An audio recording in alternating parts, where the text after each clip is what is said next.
YCP నేతలపై మండిపడ్డ మంత్రి పార్థసారథి అమరావతిపై ప్రజల మనసుల్లో విషాన్ని నింపాలని చూడడం దారుణమన్నారు. రాష్ట్ర బడ్జెట్ అంతా అమరావతికే ఖర్చు ప్రచారం చేస్తున్నారని విమర్శించారు.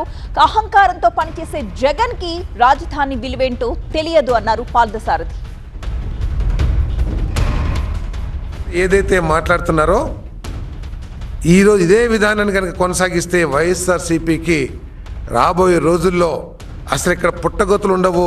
వైఎస్ఆర్సీపీకి ప్రజలందరూ కూడా చరమగీతం పాడతారని చెప్పేసి కూడా నేను మనవి చేస్తానని ఈరోజు చెప్తా ఉన్నారు. విషయాన్ని నింపుతా ఉన్నారు ప్రజల మనసుల్లో. రాష్ట్రంలో ఇతర ప్రాంతాల ప్రజలకి అన్యాయం చేసి ఇతర ప్రాంతాల్లో జరగాల్సిన అభివృద్ధిని పణంగా పెట్టి లక్షల కోట్ల రూపాయలు అమరావతిలో పోస్తున్నారు చంద్రబాబు నాయుడు గారు అని చెప్పేసి ఒక వాదనని తీసుకెళ్తా ఉన్నారు, అబద్ధపు వాదనని. నేను అడుగుతా ఉన్నాను, జగన్మోహన్ రెడ్డి గారు మీకు పరిపాలనా దక్షత లేదు కాబట్టి, పరిపాలన అనుభవం లేదు కాబట్టి, మీరు కేవలం అహంకారంతో పనిచేస్తారు కాబట్టి ఉన్న మార్గాలను ఎప్పుడు కూడా పరిశీలించరు. రాజధాని ఎందుకు అని అంటాడు.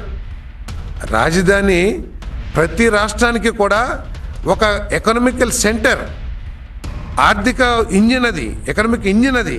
తెలంగాణ రాష్ట్ర బడ్జెట్లో హైదరాబాదు వాటా 60% అని చెప్పేసి మనం చేస్తా ఉన్నాను. ఈరోజు తెలంగాణ అభివృద్ధి చెందుతుంది. తెలంగాణ ఇతర జిల్లాల నుంచి నిధులు తీసుకొచ్చి వాళ్ళ బడ్జెట్ తీసుకొచ్చి హైదరాబాద్లో అభివృద్ధి చేయట్లా.